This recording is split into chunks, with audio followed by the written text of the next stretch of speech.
Back. It is 7:20. We are here to talk about a summit vis-a-vis the U.S., Israel, and Iran, and more importantly, what to do about Iran vis-a-vis these other two countries. And some Austinites have come up with this summit to talk about this. We'll talk about the summit in just a minute. Dr. Alan Kuperman is a professor at the LBJ School of Public Affairs, nuclear proliferation, or non, we should say, one of his expertise. And Abe Selig is the director of the Jewish Community Relations Council of Austin.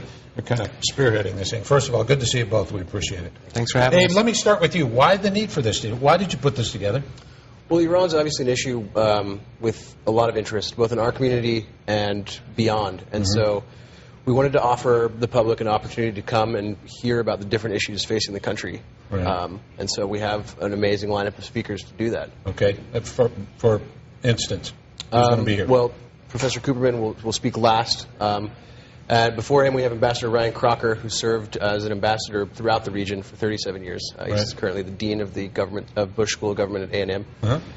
And tonight, kicking off the series, we have Roy Hakakian, who's a human rights advocate originally from Iran, who lives in Connecticut and has a human rights monitor there.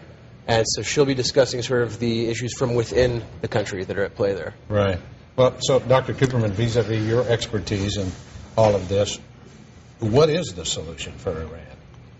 Well, the best solution would obviously be if Iran listened to the international community, halted its enrichment of uranium, and revived this deal where it got rid of all of its enriched uranium in return for fuel for its research reactor. Then we wouldn't have to worry about its bomb program.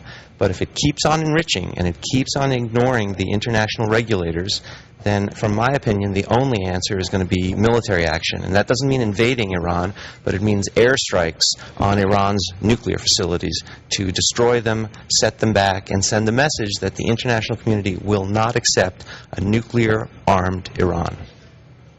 What about the other nations in the area? Are they extremely worried about Iran becoming nuclear?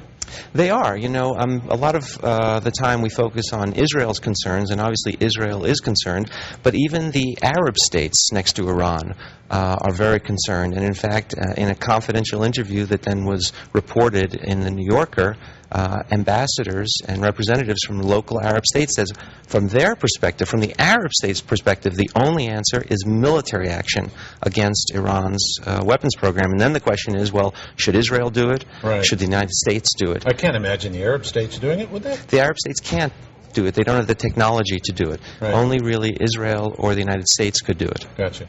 Abe, and you kind of stay away from the politics of these things, but obviously a country is at stake here in the fact that Ahmadinejad has said, we want the complete annihilation of the Israeli state.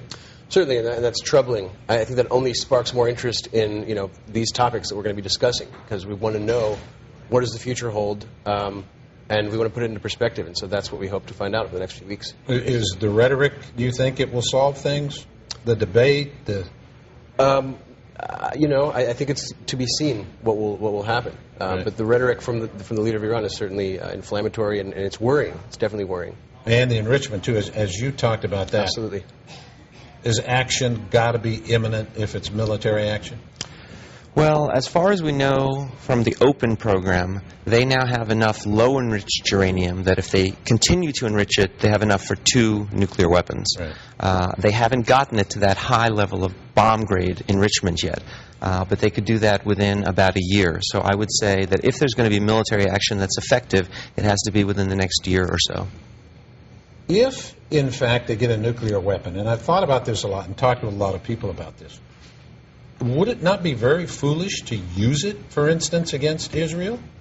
It would be if you're looking at it from a rational perspective. The U.S. had nuclear weapons, Soviet Union had nuclear weapons, we never used them, and the argument was that it would be crazy to use them. But on the other hand, the leader of Iran hasn't really shown himself to be the most rational leader in the world. He says he wants to annihilate his neighbor. Yeah. He denies that there was a Holocaust. He has armed terrorists in Lebanon and around the world.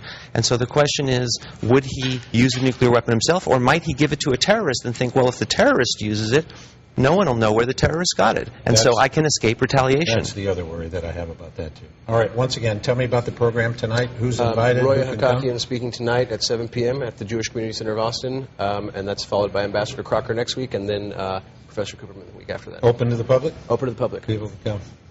Well, thank you. We appreciate your visits here. Obviously, it's a discussion we could probably have for the next 5 or 6 hours, or days, if you will. Abe Selig is here and Dr. Alan Kuperman, OBJ School of Public Affairs. Thank you. We appreciate it. Good luck.